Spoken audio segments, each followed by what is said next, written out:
And with us now is Scott Dolch of the Connecticut Restaurant Association. Scott, good to see you here in the program. Thanks as always for having me. So as we approach fall, tell us what the fall outlook for the Connecticut restaurant industry is. Well, obviously you got a good weather forecast. We've had some great weather.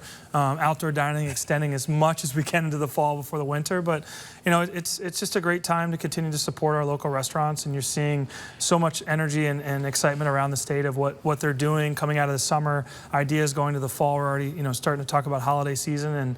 And it's scary to think that, you know, that some of the holidays are creeping up on us, but our restaurants are getting prepared and, you know, welcoming guests every day they can. And you have the Crazies coming up. Tell me about that. So Crazies is our big gala every year. It's our awards gala. It's like the Oscars of the industry. Yeah. It's the best way to describe it. We'll have probably 1,500 people down in Foxwoods. 1,500, wow. 15 is, that's a big it's party. Actually the largest, as I told the governor, it's the largest gala I think now left in the state. It's our industry just coming together to celebrate. We give out Chef of the Year, Restaurant of the Year, Restaurant Newcomer. We highlight every county. It's so much fun, such a great night together that's really grown over the last 6 years. So how do you get nominated and how do you win? So it's a big process. I've tried to take the Oscars to James Beard, other ways to make sure it's done right. It's not just public has a voice. There's a nomination process. We have another panel of like 40 food writers and critics. Their kind of voice all matters. We have a chef panel as well. So we really try to get the nominations out there, which is about a 3-month process. We have about 70 nominees this year, and then after that, now it's up to the public as well as the panel to vote for the winner. So we have already 15,000 public votes that have already come through in the first 3 weeks. And you can vote for your favorite. Go to crazyawards.com. You can vote for your favorite chef, favorite restaurant, favorite server, bartender, all facets of the industry. That's exciting stuff. Let's talk a little bit about, there's been some discussion about the food tourism industry in our state, right? People are coming here from out of state to go to New Haven Pizza. And it's interesting when you stand outside of Sally's or Pepe's or Modern and you do a little poll, there are people from other countries, there are people from like Alaska, other states really far away. So how much of an impact is food tourism to your industry? Well, our industry's economic impact is $11 billion a year to the state of Connecticut. 150,000 jobs.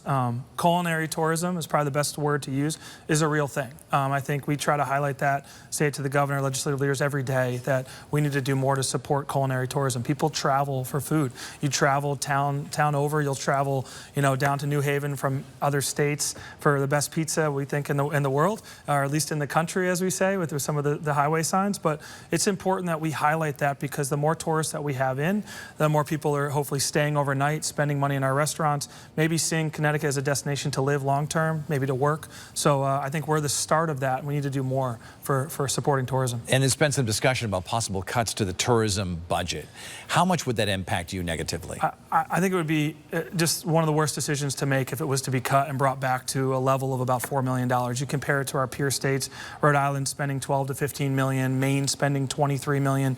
You know, right now we're only spending about 8, and they're looking to bring it back down to about 4 at its peak. And when Malloy was in office, it was at 15. I think it should be 15 or 20 million. And those dollars, it's a 3-to-1 investment return. Every dollar that's put into that, $3 comes back to the state, not to people, back to the state to help us in what we can do. So we hope to reinvest more, and I'll continue to work with legislative leaders to hopefully make a larger impact and larger investment in tourism moving forward. So we know that the governor watches this program. So if you had the governor for 15 seconds, what would the pitch be to keep that money? Governor knows.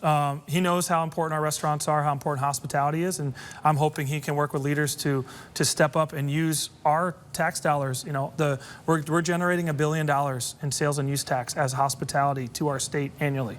We're asking for a portion of that. I hope that he sees it. This is something new, though, where Connecticut is known for its culinary destinations and sort of our style. I was in Rhode Island over the summer, and I was ordering a lobster roll, and they said, "Do you want it the Rhode Island way or the Connecticut way?"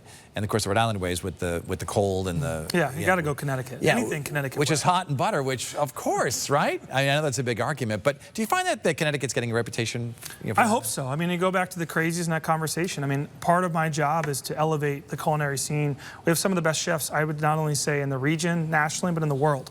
We have some of the best restaurants, and we need to highlight that, and that's where those dollars go. And I think if legislative leaders are listening now, it's not just a billboard or an ad. It's also getting involved in social media, investing in articles, and telling the story of what great things we have and the culinary feast that we have to offer here in Connecticut. So I know you like any kind of restaurant to open in any place, but recently there was some controversy about they want to tear down the Olympic diner and put in a fast food restaurant. What's your take on that? Can you comment on that at all? Well, listen, my comment is I mean, it'd be nice if we could save it. It's historic. 100%. I think the big stat to leave with for all the listeners is 97% of full-service restaurants in Connecticut are independently owned. #1 in the country for that. It's what makes our culinary scene so unique. Every restaurant has a story.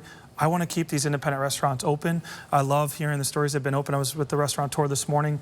Been open 25 years. Their story is great, and they're trying to stay on their feet, and we want to have them be open for another 25. So I would love to keep the Olympia Diner there in any way that we can help support them. Scott Dolch of the Connecticut Restaurant Association, we thank you so much for being here today. Thank you, as always, for having me.